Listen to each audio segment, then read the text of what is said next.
মুসলমান ভাইরানি আমার কথা ভালো করে বুঝবেন। আমরা যে অনেক সময় বলে থাকি হুজুর হইলে কি হবে, কিন্তু লোকটা বড় খারাপ। আল্লাহ পাক রব্বুল আলামিন কোরআন হাকিমের ভিতরে কি বলেছেন? আল্লাহ বলেন ইন্নামা ইয়াখশাল্লাহা মিন ইবাদিহিল উলামা।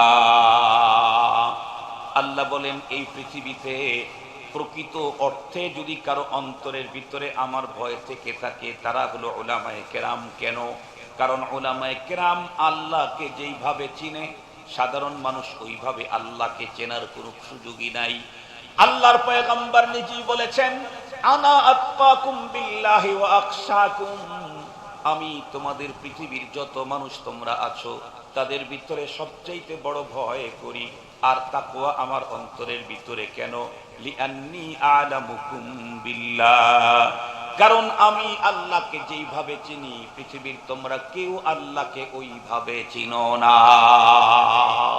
মুহতারাম হাজিরিন, আমার রাসূল আল্লাহকে যেইভাবে চিনেন ওইভাবে চিনার মতো মানুষ পৃথিবীতে নেই। এ কারণে নবীজি বলেন আমার তাকওয়ার মতো তাকওয়া তোমাদের নাই, আমার খোদাভীতির মতো খোদাভীতি খাশিয়াতুল্লাহ তোমাদের ভিতরে নাই, হইতেই পারে না। কেন? তাকওয়া তো বিকদরে ইলম, ইলম যেমন হবে তাকওয়া তত বাড়বে, পরিচয় যত হবে শ্রদ্ধার ভয় তত বাড়বে। একজন যদি বর্তমান সময়ের যে অন্তর্বর্তীকালীন সরকারের প্রধান, উনি আসতে এই এলাকায় একটা চাষতলে বসবে, তাও মাসার উপরে জায়গা নাই। ছোট্ট একটা বাচ্চাকে বলছে বাবা তুমি একটু, ছোট্ট বাচ্চা বলতে একজন বালককে, যুবককে বলছে বাবা তুমি একটু ওঠো তো আমি বসি। যুবক যদি পাওয়ার পার্টির হয় তাহলে তো চোখ রাঙ্গা করে তাকাবে।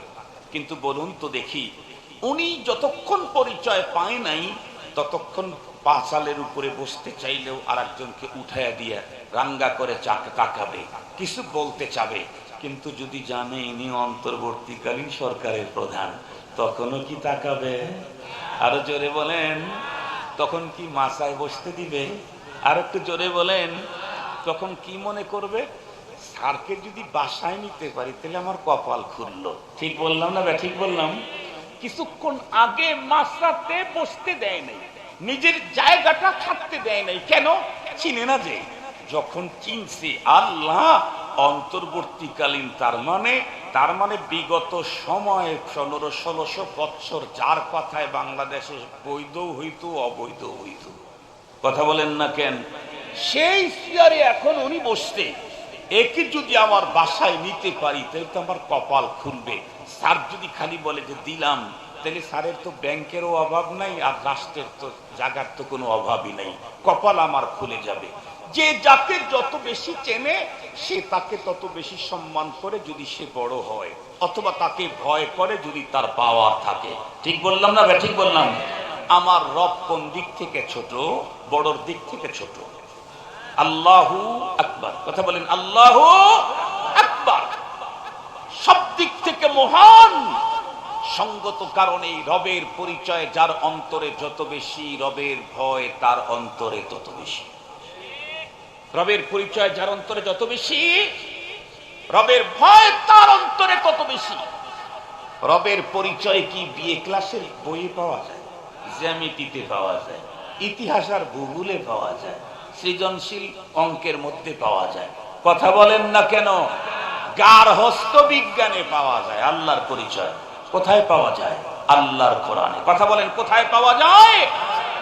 আল্লাহর পরিচয় আল্লাহর কোরআনে পাওয়া যায়, পয়গম্বরের জবানে পাওয়া যায় আল্লাহর পরিচয়। মুসলমান ভাইরারে আমার সেদিকে যেতে চাই না। আমি বলতেছিলাম আল্লাহ পাক নিজেই ঘোষণা দিলেন ইন্নামা ইয়াখশাল্লাহা মিন ইবাদিহিল উলামা, আমাকে তো প্রকৃত অর্থে ভয় করে হলো উলামায়ে কেরাম। সঙ্গত কারণে আমি কোন আলেমের বিরুদ্ধে কথা বলতে আমার সাবধানতা অবলম্বন করা দরকার। ছোট্ট একটা রাষ্ট্র যাকে মর্যাদা দিয়েছে তার বিরুদ্ধে কথা বললে যদি তার অবস্থা খারাপ হয়, আসমান জমিনের মালিক যাকে মর্যাদার ঘোষণা দিয়েছেন তার ভিতরে জবান খুললে তার অবস্থা আবু লাহাবের চাইতে ভালো হওয়ার সম্ভাবনা নাই। মুসলমান ভাইরা আমার, খুব ভালো করে বুঝবেন, উলামায়ে কেরামের মাকাম সম্পর্কে আমি কয়টা কথা বলবো। কোরআনে হাকিম যদি আপনি খুলেন তাহলে দেখবেন কোরআনে হাকিমের জায়গা জায়গাতেই উলামায়ে কেরামের মর্যাদার কথা রব্বুল আলামিন কোরআন শরীফের ভিতরে স্পষ্ট বলে দিয়েছেন। কোরআনে হাকিমের আরেক জায়গায় আল্লাহ পাক বলেন, শাহিদাল্লাহু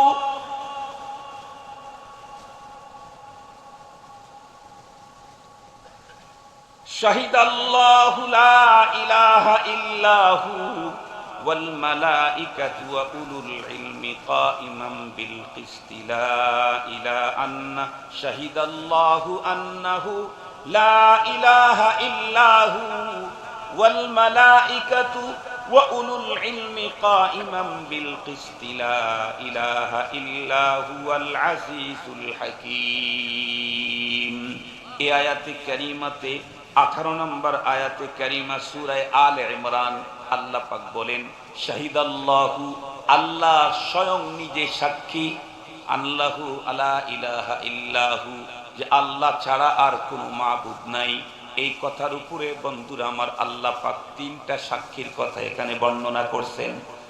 আল্লাহ ছাড়া আর কোনো মাবুদ নাই, আর আন্নাহু কাইমুম বিল কিসত, পুরা জগতের সকল ইন্তেজাম ইনসাফ ভিত্তিক সুন্দর করে পরিচালিত করছেন উনি সব কাজের উপরে বন্ধুরা আমার গালেব এবং হিকমতওয়ালা। এই কথার উপরে আল্লাহ পাক রব্বুল আলামিন এই সূরা আলে ইমরানে তিনটা সাক্ষীর কথা বলেছেন। তার ভিতরে প্রথম সাক্ষী শাহিদাল্লাহ, আল্লাহ বলেন আল্লাহ নিজেই সাক্ষী। কোন কথার উপরে? আন্নাহু লা ইলাহা ইল্লাহু, উনি ছাড়া আর কোনো ইলাহা নাই। এই কথার উপরে দ্বিতীয় নম্বরের সাক্ষী কেডা? আল্লাহ বলেন ওয়াল মালাইকাতু, দ্বিতীয় নম্বরের সাক্ষী হলো ফেরেশতা, আল্লাহ ছাড়া আর কোনো মাবুদ নাই। তিন নম্বরের সাক্ষী কেডা? ওয়া উলুল ইলম, ওয়া উলুল ইলম, উলামায়ে কেরাম এই কথার উপরে সাক্ষী আন্নাহু লা ইলাহা ইল্লাহু। তাহলে খুব ভালো করে বুঝবেন আল্লাহ পাক উলামায়ে কেরামকে কোন কাতারে দাঁড় করিয়ে রেখেছেন। আল্লাহু আকবার বলেন। আল্লাহ পাক ছাড়া আর কোন মাবুদ নাই, এই কথার সাক্ষী হিসেবে তিনজনকে এখানে উল্লেখ করেছেন। এই তিনজনের একজন খোদ আল্লাহ, আর একটা হলো ফেরেশতা কুল, আর একটা হলো উলামায়ে কেরাম। আল্লাহু আকবার বলবেন কি? উলামায়ে কেরামের মাকাম, উলামায়ে কেরামের আলোচনা, উলামায়ে কেরামের জায়গা কোথায় ভেবেছো? কি ভাববা? চোখ নাই তো, কথা বলেন না কেন? কি ভাববা? চোখ নাই তো, চোখ থাকলেও তো পাওয়ার নাই, চোখ থাকলেও তো পাওয়ার নাই। উলামায়ে কেরামের মাকাম পর্যন্ত পৌঁছার যোগ্যতাই তো তোমার নাই, তাই তো তুমি আলেমের বিরুদ্ধে কথা বলতে পারো। যদি আলেমকে চিনতে তাহলে জিন্দেগিতে কোনোদিন কথা বলতে না, বরং আলেমের খাদেম হওয়া নিজের জন্য সৌভাগ্য মনে করতে। যেমন ওই যে মাসালের উপরে বসতে দেয় নাই অন্তর্বর্তীকালীন সরকারের প্রধানকে, যখন শুনছি যে ইনি ডক্টর ইউনূস, তখন বাড়িতে নেওয়ার জন্য সিরিয়াল ধরে। কথা বলেন। উলামায়ে কেরামের মাকাম সত্যিকার অর্থে যদি বুঝতো তাহলে তো উলামায়ে কেরামের সাথে সুসম্পর্ক করার জন্য আবু হুরায়রা রাদিয়াল্লাহু তাআলা আনহু যেমন পয়গম্বরের সাথে সুসম্পর্ক করার জন্য সবকিছু বাদ দিয়ে দরবারি পড়ে থাকতেন, ঠিক তদ্রূপ ওয়ারাসাতুল আম্বিয়াদের সাথে সম্পর্ক করার জন্য আজকের পৃথিবীর বহু মানুষ দরবারে বসে থাকতেন, শুয়ে থাকতেন, ব্যাগ বহন করতেন। কেন? শাহিদাল্লাহু আন্নাহু লা ইলাহা ইল্লাহু ওয়াল মালাইকা ওয়া উলুল ইলমি কাইমান বিল কিসত। উলামা কত বড় মাকাম ওয়ালা। এইজন্য মুহতারাম হাজিরিন, আমি তো কয়টা বলবো অল্প সময়ের ভিতরে, এতটুকুন তো আলহামদুলিল্লাহ বুঝে ফেলেছি। আমার রাসূল আমাকে বলেছেন তুমি 4টা গ্রুপের ভিতরে কোনো একটা গ্রুপে থেকে যেও, এর বাইরে যেও না, তাহলে হালাক হয়ে যাবে। নাম্বার 1 হলো উলামাদের গ্রুপ। কথা বলেন নাম্বার 1, আর একটু যদি বলেন নাম্বার 1 উলামাদের গ্রুপ। আল্লাহ পাক আমাদেরকে সবাইকে উলামাদের গ্রুপে ঢোকার তৌফিক দান করুন। বিল খাইল তুরহিবুনা বিহি আদুওয়াল্লাহি ওয়া আদুওয়াকুম এই জাতীয় অস্ত্র তো তোমাদের দরকার আছেই, প্রয়োজন তো হবেই।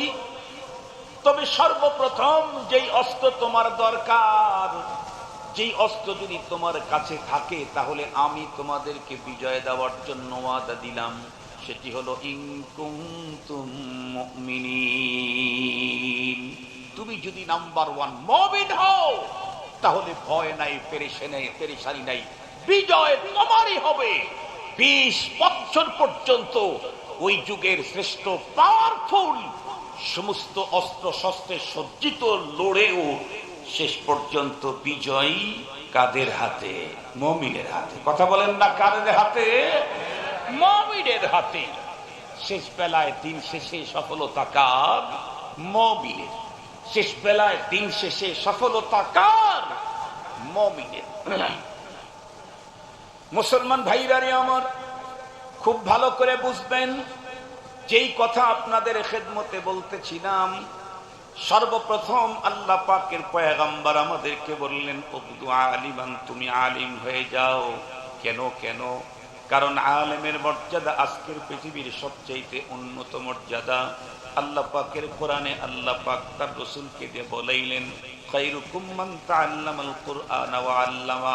কোরআনেও আল্লাহ পাক নিজেই বললেন, ইয়ারফাইল্লাহুল্লাযীনা আমানু মিনকুম ওয়াল্লাযীনা উতুল ইলমা দারাজাত। আল্লাহ পাক বলেন, সমস্ত মানুষের মধ্যে ঈমানদারের মর্যাদা আমার কাছে উঁচা, আর এদের মধ্যে আমার কাছে কিছু ভিআইপি পার্সন আছে। সুবহানাল্লাহ বলবেন কি? সবাই আল্লাহ পাকের আপন, এর ভিতরে কিছু ভিআইপি পার্সন আছে। এই পৃথিবীতে ঈমানদারদের ভিতরে ভিআইপি কারা? আল্লাহ বলেন, ওয়াল্লাযীনা উতুল ইলমা, যাদেরকে ইলম দেওয়া হয়েছে তারা হলো আল্লাহ পাকের কাছে ভিআইপি। সুবহানাল্লাহ বলবেন। এখন যদি আমার দেশের কোন বুদ্ধিজীবী অথবা বুদ্ধিহীন, কোন শিক্ষিত অথবা অশিক্ষিত, আমার দেশের কোন গ্রুপ, কোন জামাত, কোন দল, কোন পার্টি, কোন ব্যক্তি, কোন আঞ্জুমান অথবা আরো অন্য কোন পরিচয়ের কেউ উলামায়ে কেরামদেরকে যদি মানতেই রাজি নাই, উলামায়ে কেরামদেরকে শ্রদ্ধা করতেই রাজি নাই, উলামায়ে কেরামের বিরুদ্ধে যদি কটূক্তিকর শব্দ ব্যবহার করে, তাতে বলুন তো দেখি আলেমের এই মর্যাদা কতটুকু হানি হতে পারে? কথা বলেন। বিগত সময় আমরা যেটা দেখেছি, সারা দুনিয়ার একটাই সিস্টেম কি, যখন যারা ক্ষমতায় থাকে, যতক্ষণ পর্যন্ত ক্ষমতায় থাকে, ততক্ষণ পর্যন্ত ক্ষমতাধরদের বিরুদ্ধে মোবাইলে স্ট্যাটাস দিলেও শান্তিতে থাকা যায় না। ঠিক বললাম? যতক্ষণ ক্ষমতায় থাকে, যারাই ক্ষমতায় থাকে, কোন এমপির বিরুদ্ধে বড় ধরনের অবৈধভাবে মুখ খুললে সে বাসায় ঘুমাইতে পারে না। সে তো পারে না, তার ফ্যামিলির লোকেরাও পারে না। কথা বলেন না কেন? দেখেন নাই জীবনে? বাংলাদেশে দেখেন নাই? বিগত সময় তো আরো ভয়ঙ্কর অবস্থা ছিল। বৈধ কথা বলার বৈধতাই ছিল না, বৈধ কথা বলারও বৈধতা ছিল না। আপনাদের কি ধারণা? 26 বছর হয় বাংলাদেশে ওয়াজ করি, বলেন তো দেখি, ওয়াজ কি ঘরের ভিতরে গোপনে কানে কানে হয়? আর একটু জোরে বলেন। ওয়াজ হয় কিসে? ওপেনে, মাইকে, একজনের সামনে না আরো বেশি লোকের সামনে, আরো বেশি লোকের সামনে। মাইক যত বেশি লাগাইতে পারেন, মুহতারাম হাজিরিন, যেই বক্তারা ওপেন বক্তব্য দেয় মাইক 1.5 কিলোমিটার পর্যন্ত, তার মানে গোপন তো কিছু নাই। এরপরেও বক্তাদের মাহফিলের অনুমতি নেওয়ার জন্য ওনার আবার পাঠানো লাগতো, আইডি কার্ডের ফটোকপি পাঠানো লাগতো। কখনো কখনো বলতো, হুজুর স্যার বলছেন আইডি কার্ডের ফটোকপি লাগবে। আইডি কার্ডের ফটোকপি লাগবে কেন? আমার নাম, এখন তো আধুনিক যুগ, অত্যাধুনিক যুগ, স্মার্ট বাংলাদেশ, আব্দুল বাসেত লেখলেই তো নামের তালিকা চলে আসবে, লেখলেই তো নামের তালিকা চলে আসবে। তাহলে উনি কি তালিকা বের করতে পারেন না? যদি বের করতে না পারেন, তাহলে চেয়ারে বসছেন কেন? বের যদি করতে না পারেন, চেয়ারে বসছেন কেন? 2 নম্বরের কথা, বক্তা মানেই ওপেন। সন্ত্রাসী তো নয় যে গোপনে গোপনে কিছু করব, বক্তা মানেই ওপেন। সন্ত্রাসী নয় তো, সন্ত্রাসী না গোপনে থাকে। দুষ্কৃতিকারী গোপনে থাকে, বক্তা কখনো গোপনে থাকে না, বক্তা ওপেনে থাকে। এরপরেও কত কিছু বিগত সময় হয়েছে, মানে বৈধ কথা বলাও বৈধ ছিল না। কথা বলেন, বৈধ কথা বলাও বৈধ ছিল না। সেই সময়ে যদি কেউ সরকার দলীয় কারো মন্ত্রী এমপির বিরুদ্ধে যদি অবৈধ কোনো স্ট্যাটাস দিত, বলুন তো দেখি, দিতে দেরি অ্যাকশন, দিতে দেরি নাই। কি মনে করেন ছোট্ট একটা রাষ্ট্র বাংলাদেশ, পৃথিবীর মানচিত্রে বাংলাদেশ এতটাই অল্প জায়গা, বাংলাদেশ একটু বড় করে না মাঝারি করে লিখতে চাইলেও তার দেশে বাংলাদেশ লেখার জায়গা নাই, আর এক দেশ থেকে জায়গা ভাড়া করে দেশ লেখা লাগে। এত ছোট একটা দেশ, সেই দেশের যদি ক্ষমতাধর যতদিন ক্ষমতায় থাকে ততদিন পর্যন্ত রাষ্ট্র যাকে চেয়ার দিয়েছে, রাষ্ট্র যাকে মর্যাদা দিয়েছে, তার বিরুদ্ধে যদি বৈধ বললেও তার বিরুদ্ধে অ্যাকশন হয়, অবৈধ বললে তো যে কারো বিরুদ্ধে অ্যাকশন হবে, তাহলে আসমান জমিনের মালিক রব্বুল আলামিন যার কোনো সুযোগ নেই। হাদিসকে কোনো ব্যক্তি অস্বীকার করে ঈমানদার থাকার কোনো সুযোগ নেই। মুহতারাম হাজিরিন, খুব ভালো করে কথাগুলি বোঝার জন্য চেষ্টা করবেন। তো আমাদের নবীজি আমাদেরকে বলেছেন তোমরা 4 গ্রুপের ভিতরে থাকবা, এরপরে কোনো গ্রুপেই যেন না। তুমি নিজে আলিম হয়ে যাও, তুমি ওলামাদের গ্রুপে ঢুকে পড়ো, তুমি নিজে আলিম। কেন? তুমি যদি আলিম হতে পারো তাহলে তোমার মর্যাদা হবে আজকের পৃথিবীর সবচাইতে শ্রেষ্ঠতম। আজকের এই পৃথিবীতে যত মর্যাদা মানুষের হতে পারে তার মধ্যে তোমার মর্যাদা হবে সবচাইতে শ্রেষ্ঠতম। এ কথা কে বলেছেন? নবীজি নিজেও বলেছেন, আল্লাহ নবীকে দিয়েও বলাইছেন, আল্লাহ নিজেও বলেছেন। নবীজিকে দিয়ে বলাইছেন, আল্লাহ পাকের রাসূল বলেন, খায়রুকুম মান তাআল্লামাল কুরআনা ওয়া আল্লামা। তোমাদের ভিতরে খায়র, সর্বশ্রেষ্ঠ, যে আল্লাহর কোরআনের ইলম অর্জন করে আর অর্জন করায়, যে কোরআনে পাকের আলিম অথবা মুতাআল্লিম। মুআল্লিম আর মুতাআল্লিমুল কোরআন, এই দুইজন হলো পৃথিবীর সবচেয়ে শ্রেষ্ঠতম মানুষ। মুহতারাম হাজিরিন, এই কথাটা আল্লাহ তার রাসূলকে দিয়ে বলাইলেন, আর নিজে বললেন কি? নিজে বললেন, ইয়ারফাইল্লাহুল্লাযীনা আমানু মিনকুম ওয়াল্লাযীনা উতুল ইলমা দারাজাত। আলেমের মাকাম, তার মর্যাদা। আমাকে আলেম হতে বলেছেন, আলেমের কাতারে শামিল হতে বলেছেন। কেন? কয় মর্যাদা এই পৃথিবীর বর্তমানে সবচেয়ে বড় চেয়ার, সবচেয়ে বড় দামি মাকাম। এর উপরে আজকের পৃথিবীতে আর কারো কোনো মাকাম নেই, নেই, নেই, নেই। আলেমের উপরে বর্তমানে আল্লাহর কাছে আর কারো মাকাম নেই। আল্লাহ পাকের কোরআন আল্লাহ বলেন, ইয়ারফাইল্লাহুল্লাযীনা আমানু মিনকুম। এই পৃথিবীর যত মানুষ আছে, যত বলেন, সাদা বলেন, কালো বলেন, পেটে বলেন, লম্বা বলেন, খাটো বলেন, যে রঙের যে ঢঙ্গের, যে সভ্যতার, যে সংস্কৃতি, যে ভাষারই বলেন না কেন, রব্বুল আলামিন বলেন সবাকে, সবার ভিতর থেকে একটা শ্রেণীর মানুষের মর্যাদা হলো উঁচু। তারা কারা? আল্লাযীনা আমানু মিনকুম। তোমাদের মধ্যে যারা ঈমানদার, সকল মানুষের মধ্যে তাদের মর্যাদা উঁচু। কেমনে, কেমন উঁচু? আল্লাহ বলেন যারা ঈমানদার আমি নিজেই তাদের গার্ডিয়ান। সুবহানাল্লাহ বলবেন কি? এটাও কোরআন শরীফে আল্লাহ তাআলা বলেন। আল্লাহ তাআলা বলেন, আল্লাহু ওয়ালিয়ুল্লাযীনা আমানু ইউখরিজুহুম মিনাজ-যুলুমাতি ইলান নূর। আল্লাহ নিজের পক্ষ থেকে ঘোষণা দিলেন, এই পৃথিবীর যারা মুমিন আমি তাদের গার্ডিয়ান, আমি তাদেরকে গোমরাহির অন্ধকার থেকে হেদায়েতের আলোর দিকে বের করে নিয়ে আসি। পক্ষান্তরে যারা ঈমানদার না, তাদের গার্ডিয়ান কেনা? আল্লাহ পাক বলেন। দেখেন কি পরিমাণ রেগে গেলে বাবা বলে আমি তোর কিচ্ছু হই না। ছেলে যদি বলে তাহলে আমার কে? কয় আমি তাও বলতে পারি না। তোর কে? তুই কার? এটাও আমি বলতে পারবো না। তুই অমকে, এটাও বলে না কখন। তুই কার? আমি তাও বলতে পারবো না। এটা বলে কখন? চূড়ান্ত রাগ যখন বাবা হয়, তখন এই কথা বলে। রব্বুল আলামিন কোরআন শরীফের ভিতরে বলেন, ওয়া আন্নাল কাফিরিনা লা মাওলা লাহুম, কাফির যারা তাদের তো কোনো মাওলাই নাই। আল্লাহু আকবার বলবেন কি? ঈমানদারের গার্ডিয়ান কে? রব্বুল আলামিন বলেন কাফেরের কোনো গার্ডিয়ানই নেই, কাফেরের কোনো গার্ডিয়ানই নাই। ঈমানদারের গার্ডিয়ান আল্লাহ তাআলা। রব্বুল আলামিন যাদের গার্ডিয়ান হবেন, রব যাদেরকে গার্ডিয়ান হওয়ার ঘোষণা দিলেন, এদের চাইতে দামি অন্য কেউ হতে পারবে কি? কখনোই না। আপনাদের মনে হয় মনে আছে, বিগত সময়ে বাংলাদেশের বিগত পতিত যে সরকার, সেই সরকারের একজন বড় টাটের এক নেতা ছিল, যেই নেতা প্রতি রাত্রে 70-80 হাজার রাকাত তাহাজ্জুদের নামাজি পড়ত।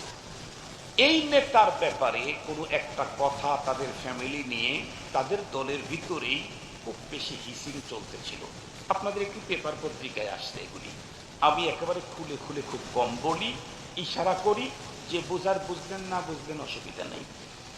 ওই সময় এদেশের সবচাইতে বড় চেয়ারে যিনি ছিলেন, উনি বলেছিলেন অমক পরিবারকে আমি দেখব। কি বলেছিলেন? অমক পরিবারকে আমি দেখব, অমক পরিবারকে আমি দেখব, অমক পরিবারের গার্ডিয়ান আমি। এই এক শব্দে ওই অঞ্চলে তাদের সাথে তারই দলের যারা বিশাল ষড়যন্ত্রের জাল বুনেছিল, ওনার এক শব্দে সব জাল ছিঁড়ে তছনছ হয়ে গেল। কেন? সবচেয়ে বড় চেয়ারে যিনি, উনি যদি ওনার গার্ডিয়ান হন, সেখানে আঙ্গুল দেওয়া মানে আঙ্গুল ভেঙ্গে নেওয়া, সেখানে হাত বাড়ানো মানে হাতটাকে চুরমার করে ফেলা, সেখানে নিজের অস্তিত্ব আগায় দেওয়া মানে কে অস্তিত্বহীন করে ফেলা। রব্বুল আলামিন কোরআনে হাকিমে ঘোষণাই দিয়ে দিলেন, আল্লাহু ওয়ালিয়ুল্লাযীনা আমানু। এই পৃথিবীর যেই মানুষগুলি ঈমানদার, আল্লাহ বলেন আমি তাদের গার্ডিয়ান। সঙ্গত কারণেই প্রকৃত মুমিনের দিকে হাত বাড়ানো মানেই সে তার হাতকে ভেঙ্গে ফেলা, প্রকৃত মুমিনের দিকে চোখ রাঙানো মানেই সে তার চোখটাকে নষ্ট করে ফেলা, প্রকৃত মুমিনের বিরুদ্ধে অ্যাকশনে যাওয়ার অর্থই সে তার অস্তিত্বকে বিলীন করে দেওয়া। যার জ্বলন্ত প্রমাণ বাংলাদেশের আর কোথাও যদি নাও দেখি, কমপক্ষে আফগানিস্তানে তো 3 বছর আগে নিজের চোখেই দেখলাম। আফগানিস্তানে দেখলাম না নিজের চোখে? গেল কারা? পৃথিবীর সবচাইতে বড় মোড়ল যারা, তারা গেল কোন স্লোগান নিয়ে? ভয়ঙ্কর এক স্লোগান নিয়ে গেল, হলো যে বিশ্ব সন্ত্রাসী তালেবান, ওরা জঙ্গি, ওরা সন্ত্রাসী, ওরা অমক, ওরা তমক, এই বলে চলে গেল। যাওয়ার পরে সে শুধু একা যায় নাই, মিত্র বাহিনীকে নিয়েই গেল। সন্ত্রাস আর জঙ্গিবাদের ধোঁয়া তুলে পৃথিবীর আরো পাওয়ারফুল কয়েকটা রাষ্ট্র থেকে বর্তমান পৃথিবীর সবচেয়ে অত্যাধুনিক অস্ত্র নিয়ে তাদের বিরুদ্ধে লড়তে গেল। বলুন তো দেখি, লড়াই চলল প্রায় 20 বছরের মতো। শেষ পর্যন্ত তাদের পাওনা কি হলো? তারা দেখতেছে রসদপত্র যা নিয়ে গেছি এগুলি তো ফুরাবার নিয়ত করেই গেছি। রণাঙ্গনে তো কেউ গুলিকে জমানের জন্য যায় না, কথা বলেন না কেন? রণাঙ্গনে কেউ গুলি জমানের জন্য যায়? ব্যয় করার জন্য যায়। তো রসদপত্র যা নিয়েছি এগুলি তো ব্যয় করার জন্যই পাঠিয়েছি, নিয়ে গেছি, কিন্তু সৈন্য তো আর ব্যয় করার জন্য পাঠাই নেই। সৈন্য পাঠিয়েছি হলো অন্যদের সৈন্য নিয়ে নেব, আমার সৈন্য টিকে থাকবে। কিন্তু 20 বছরের ইতিহাসে কি দেখা গেল? এমন একটা জাতির বিরুদ্ধে তারা লড়লো যাদের কাছে কোনো অস্ত্রই নেই, যাদের ওই দেশে কোনো ঘরে থাকার মতো ব্যবস্থাই নেই, যারা বছরের পর বছর তোরা বোরা পর্বতের গুহাতে আত্মগোপন করে থাকে, যাদের হাতের ভিতরে আছে হলো পাথর আর লাঠি, যাদের খাবারের মতো তৃপ্তি সহকারে কোনো ব্যবস্থা নেই, মাসব্যাপী শুকনো রুটি যাদের জীবন চলার একমাত্র উপাদান, এদের সাথে লড়তে লড়তে শেষ পর্যন্ত 20 বছরের মাথায় এসে দেখলো রসদপত্র তো যাচ্ছে, এর সাথে সৈনিক যা পাঠায় এটার রিটার্ন ব্যাগ আসে না। তার মানে আফগানিস্তান কবরস্থানের মতো হয়ে গেছে আমেরিকার জন্য। কবরস্থানে যেমন কাউকে ঢুকাইলে ওইটা আর ফেরে না, আফগানিস্তান আমেরিকা আর তার মিত্র বাহিনীর জন্য আফগানিস্তান কবরস্থানের মতো হয়ে গেল। এখন ওরা চিন্তায় পড়ে গেল, দেখতে দেখতে তো অবস্থা খারাপ। এখন তারা মুহূর্তের ভিতরে পোল্ট্রি বাস, মুহূর্তের ভিতরেই স্লোগান চেঞ্জ করে দিল। কি? তালেবানরা জঙ্গি না, সন্ত্রাসী না, কি শান্তিকামী, আসো তোমাদের সাথে আমরা শান্তি চুক্তি করি। তা ইমানদারেরা, আফগানিস্তানের ইমানদারেরা চিন্তা করলো, শান্তি চুক্তি যদি করতে চায় সমস্যা তো নাই, আসো, আমরা তো কারো রক্ত নিতে চাই না, আমরা রক্তের লিপ্সায় কখনো মাতাল হই না, তোমাদের অন্তরে রক্তের পিপাসা থাকতে পারে, মুমিন কারো রক্ত চোষা হয় না, মুমিন মানুষের অন্তরকে চুষতে চায়, মুমিন প্রতিটি মানুষের অন্তরকে চুষতে চায়, তাকে আপন করতে চায়। এ কারণেই তো মহানবী সাল্লাল্লাহু আলাইহি ওয়াসাল্লাম আঘাতপ্রাপ্ত হয়েছেন, বকা খেয়েছেন, এরপরে মার খেয়েছেন, এরপরে অনেক সমস্যার সম্মুখীন হয়েছেন, এরপরে তার কাছে মুহাব্বত আর ভ্রাতৃত্বের সর্বোচ্চ সর্বোচ্চ পথ পদ্ধতি প্রদর্শন করে আবারও তার কাছে গেছেন, তোমাকে চাই, তোমার কিছু চাই না তো, সব তোমার থাকবে, হৃদয়টা শুধু আমাদেরকে দাও, যে হৃদয়ে হবে আল্লাহ পাকের আসন, হৃদয়টা দাও, তোমারটা তোমার থাকবে, ভিতরটা শুধু চেঞ্জ করো, ভিতরটা শুধু চেঞ্জ করো। শেষ পর্যন্ত কি হলো? বলল যে যে কয়টা আছে ওই কয়টা নিয়ে আসতে চাই, আমরা কোনো রসদপত্র চাই না, সৈন্যগুলি ফেরত চাই।